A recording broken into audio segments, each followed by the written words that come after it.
तो जय हिंद बच्चों। देखिए इस वीडियो में हम लोग क्लास 10th जो हमारा मैथमेटिक्स है उसका एक बहुत इंपॉर्टेंट चैप्टर होता है सांख्यिकी, और उस इंपॉर्टेंट चैप्टर से एक सवाल पूछा जाता है आपसे समांतर माध्य ज्ञात करने के लिए विचलन विधि से। एक सवाल यहाँ पर हमने लिया हुआ है बच्चों, हमें साफ साफ दिखता है कि हमें विचलन विधि से समांतर माध्य की गणना करनी है। वर्ग अंतराल दिया हुआ है और नीचे उसकी बारंबारता दी गई है। ठीक है,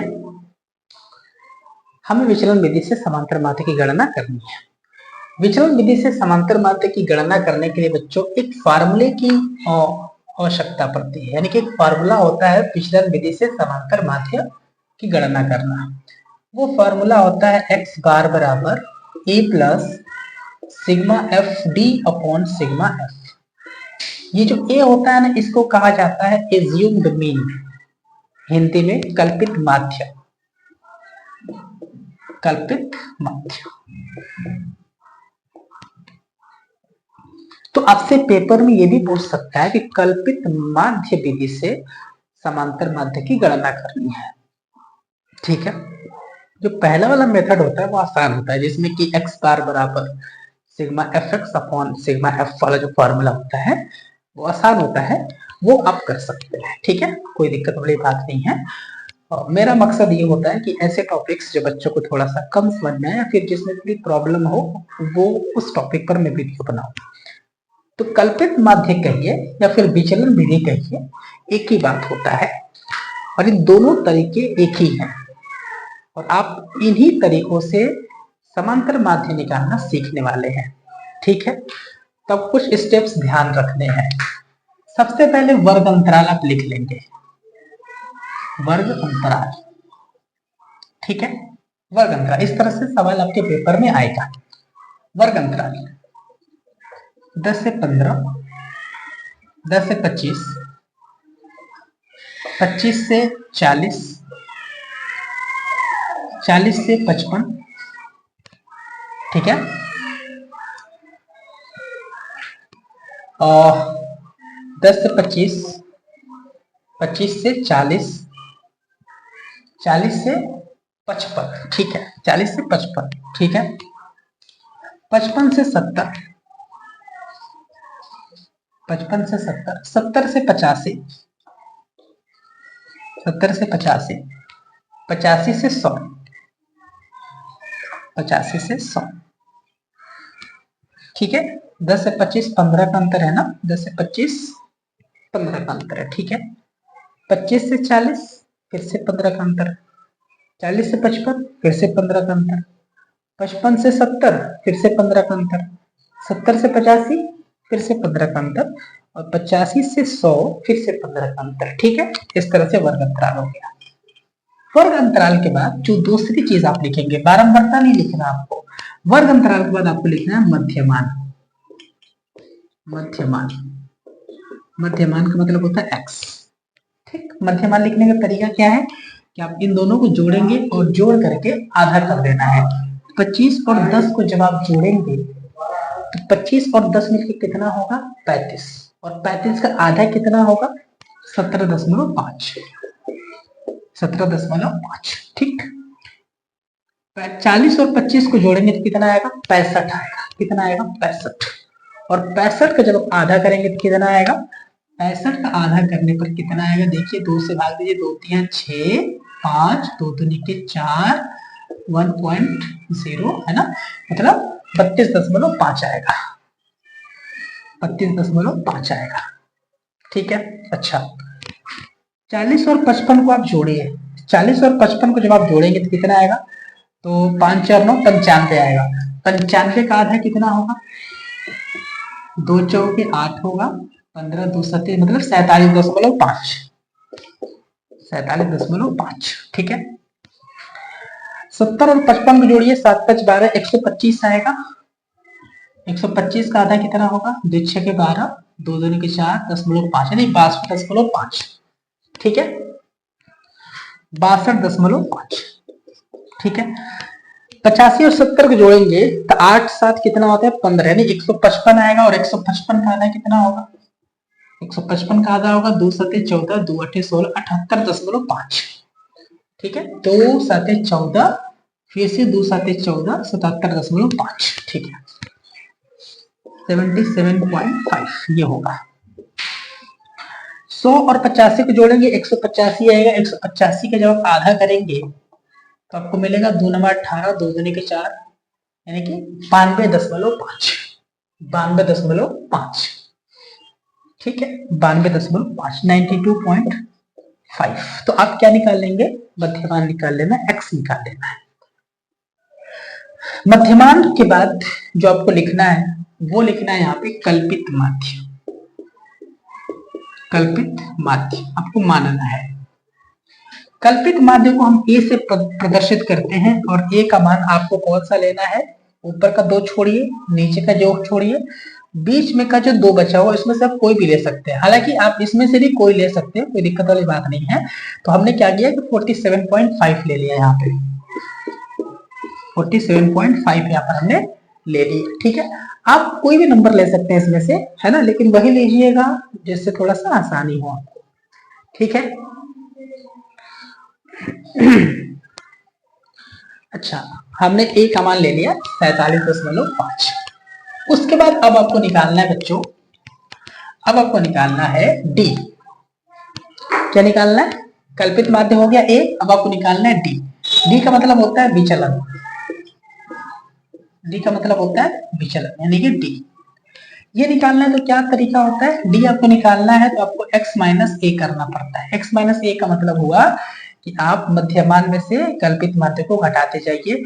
इसमें से इतना घटाइए, जो आएगा यहाँ पर लिखिए, इसमें से इतना घटाइए, जो आएगा आप इसके सामने यहाँ पर लिखते जाइए, ऐसे आपको लिखते जाना है, ठीक है। तो हमने क्या किया कि हमने 17.5 में से इतना घटाया। तो जब आप देखिए 17.5 में से 47.5 जब घटाएंगे तो कितना आएगा, 5 में से 5 गया 0, 7 में से 7 गया 0, 4 में से 1 गया 3, यानी कि माइनस का 30 आएगा। कितना आएगा, माइनस का 30 इसलिए आएगा क्योंकि ये नंबर बड़ा होता है। 32.5 में से इतना अगर आप घटाएंगे तो कितना आएगा, 5 से 5 खत्म हो गया, 7 में से 2 जाएगा 5 और 4 में से 3 जाएगा 1, यानी कि 15 आएगा, और वो भी माइनस का 15 आएगा। क्लियर है, बिल्कुल क्लियर होगा। 47.5 में से 47.5 घटाएंगे तो आपको क्या मिलेगा, 0। तो आप यहाँ पे क्या लिख दीजिए, 0 लिख दीजिए, बिल्कुल 0 लिख दीजिए। अच्छा, इतना हो गया। 77.5 में से इतना घटाना, तो 5 में से 5 खत्म, 7 में से 7 जाएगा 0, 7 में से 4 घटाएंगे 3, मतलब 30 आएगा, और वो भी प्लस का 30 आएगा। क्लियर। इसमें से आपको इतना घटाना है, 5 में से 5 खत्म हो गया, 12 में से 7 जाएगा 5 आएगा, 8 में से 4 जाएगा 4, यानी कि 45। एक बार और घटा कर देख लेते हैं, 5 में से 5 खत्म हो गया, 12 में से 7 जाएगा 5 हो गया, बचा 8, 8 में से 4 जाएगा 4, 45 आ गया, ठीक है। तो मुझे उम्मीद है बच्चों की समझ में आ रहा होगा आपको। विचलन लिखने के बाद आप क्या करेंगे, विचलन लिखने के बाद अब आपको लिखना है बारंबारता f, बारंबारता f, बारंबारता f लिखना है आपको। क्या है, 2 3 7 6, 2 3 7 6, सामने सामने लिखना है, 2 3 7 6 6 6 6। कुछ नंबर लग रहा है कम हो गया क्या यहाँ पे, 1 2 3 4 5 6, 1 2 3 4 5 6, 1 2 3 4 5 ही हो रहा है। कुछ गड़बड़ हो रहा है यहाँ पे, कुछ गड़बड़ ये हो रहा है कि मुझे लग रहा है कि इसमें सबने घटा दिया, ये आ गया, इसमें सबने ये घटाया तो ये आएगा, इसमें से ये घटा ये आ गया। 65.5 में से हमने नहीं घटाया ना, ठीक है। थोड़ा सा काम करेंगे, इसके सामने मैं इसको लिख देता हूँ, इसके सामने हमने यहाँ पे लिख दिया 0, इसमें से घटाना हमने भूल गए। एक काम करते हैं ना, अच्छा घटाए तो है यहाँ पे 0.5 में से 0.5 गया, ठीक है, खत्म। 12 में से 7 जाएगा 5 आएगा, तुमने 5 यहाँ पे लिखा है, नहीं लिखा है, ठीक है। 12 में से 7 जाएगा 5, और यहाँ पर 5 5 में से 4 जाएगा 1, 15 आएगा, ठीक है, कोई दिक्कत नहीं है, 15 आ गया। इसके सामने ये सारा का सारा नंबर सेम होना चाहिए, ये 15 के भी सामने 6 और इसके भी सामने 6, अब सही है ना, अब बिल्कुल सही है। अब एक काम करेंगे, बारंबारता f लिखने के बाद अगला जो हमारा सारणी होगा उसमें लिखेंगे fx।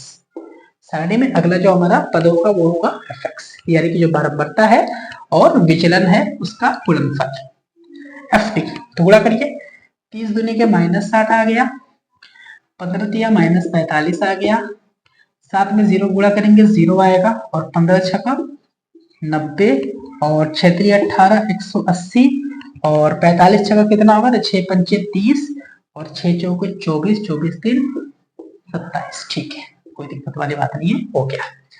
इसके बाद आप फॉर्मूले का यूज कर सकते हैं। ए आपको फॉर्मूले में चाहिए, ए 47.5 है। एफ डी चाहिए, एफ डी आपको, F D sigma F D का मतलब ये होता है, सिग्मा एफ डी का मतलब ये होता है बच्चों कि आप जो एफ डी है उसका योगफल निकालिए। तो योगफल निकालने का तरीका क्या है, आप देखिए, इसको पहले जोड़िए प्लस वाले को, प्लस वाले को जोड़ेंगे तो कितना आएगा 0, ठीक है, फिर 8 और 7 15, 15 और 9 कितना होगा, 15 5 20 4 24, हासिल 2, 2 और 2 4 है 5, 540 आएगा प्लस में। इसको जोड़िए जरा, 5 0 5 6 4 10 माइनस का, तो घटा देंगे कितना होगा, 10 में से 5 जाएगा 5, 3 5 में से 4, 435 आएगा। सिग्मा एफ डी कितना आएगा, 435 है। ठीक है, अच्छा सिग्मा एफ चाहिए, मतलब इसको भी जोड़ना पड़ेगा, तो सिग्मा एफ निकाल लीजिए बिल्कुल। तो एक काम करते हैं, 3 और 2 5 होगा, 5 और 7 मिलकर 12 होता है, 12 से 18, 18 2 20 4 24, 24 और 6 30, यहाँ से आ गया 30। अब सारे मान आप उठाकर क्या कर दीजिए, फॉर्मूले में लिख दीजिए। फॉर्मूला आपको पता है, ये तो फॉर्मूला है x, है ना, समांतर माध्य बराबर कल्पित माध्य plus sigma F D upon sigma F. मान रखिए, तो आप लिख सकते हैं यहाँ पर, इसलिए समांतर माध्य x बार बराबर ए का मान यहाँ से रखेंगे 47.5, 47.5 प्लस सिग्मा एफ डी का मान यहाँ से रखेंगे 435, 435, और पूरे के बटे में, पूरे के बटे में नहीं, एफ डी के बटे में 30, 30 लिखना है यहाँ पे आपको। तो आप देखें जरा, अगर मैं देखूं यहाँ पे बच्चों 4 3 7 5 12, तो इसको ऐसे लिखा जा सकता है x बार बराबर 47.5 प्लस 435, 30 को लिख सकते हैं 3 गुणे 10, तो 10 के लिए आप 10 मूल यहाँ पे लगा दीजिए, कोई दिक्कत है, नीचे जो 10 है उसके लिए पीछे से एक 10 मूल लगा देना, 3 से कटा दीजिए इसको, तो 3 एकम 3 होगा, 13 बनाएगा, 3 चौके 12, 3 5 15, x बार बराबर कितना आ गया 47.5 प्लस का 14.5, तो x बार बराबर आंसर आ जाएगा 5 और 5 10, 0 हासिल 1, 7 4 11 1 12, 4 1 5 1 6 62, तो 62 जो होगा ये आपका आंसर हो जाएगा। तो इस तरह से आप समांतर माध्य की गणना कर सकते हैं विचलन विधि से या कल्पित माध्य विधि से। ठीक है, तरीका आपको समझ में आया होगा। बस ये ध्यान रखना है कि किसके बाद आपको क्या क्या लिखते चलना है, वर्ग अंतराल, फिर मध्यमान, फिर कल्पित माध्य, फिर विचलन और बारंबारता, और फिर उसके बाद विचलन और बारंबारता का गुणनफल। ठीक है, ये आपको करना है, और सूत्र आपको याद रखना है कि विचलन विधि से या कल्पित माध्य विधि से समांतर माध्य की गणना करने के लिए सूत्र आपका लगता है x बार बराबर a plus sigma F D upon sigma F. तो बस इसको आप स्क्रीनशॉट कर सकते हैं।